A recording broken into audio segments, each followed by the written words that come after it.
বন্ধুরা, তোমরা দেখতে পাচ্ছ আজকে অন্যরকম একটা রেসিপি নিয়ে চলে এসেছি। আজকে আমি রান্না করব উনুনে মুরগির মেটে গলা হজমি করে রান্না করব। এর জন্য কড়াইয়ে সর্ষের তেল গরম করে গোটা গরম মশলা তেজপাতা দিয়ে তারপর পেঁয়াজ কুচানো দিয়ে দিয়েছি।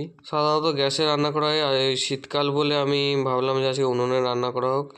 পেঁয়াজ হালকা হালকা ভাজা হয়ে গেছে, এর মধ্যে আদা রসুনের পেস্ট দিয়ে দিয়েছি। হালকা আঁচে কষিয়ে নেব। এরপর দিয়ে দেবো নুন হলুদ মাখিয়ে রাখা মুরগির মেটে গলা হজমি ঘর। অল্প একটু ফুলকপি ছিল, তাই 2 পিস ফুলকপি এর সাথে দিয়ে দিয়েছি। এটা দেওয়ার পর ভালো করে কষিয়ে নেব।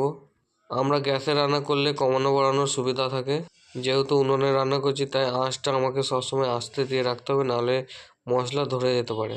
বেশ কিছুক্ষণ কষানোর পর আমি ঢাকা দিয়ে দিচ্ছি। কষানোর সময় হালকা চিনি দিতে ভুলে গেছিলাম, তাই ঢাকা খুলে হালকা চিনি ছড়িয়ে দিয়ে ভালো করে আরেকবার কষিয়ে নেব। উনুনে রান্না করার সময় যে সেন্টটা বেরোচ্ছিল তোমাদের কি বলবো, জাস্ট অসম। অনেকক্ষণ কষানোর পর হালকা জল দিয়ে দিচ্ছি। তোমরা দেখতে পাচ্ছ রান্না প্রায় শেষের দিকে। 1 পিস টমাক খেয়ে বলছি তোমাদের কেমন হয়েছে।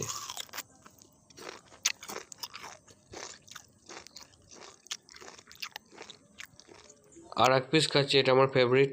তোমরা প্রত্যেকে কমেন্ট করে জানাবে এটার নাম কি।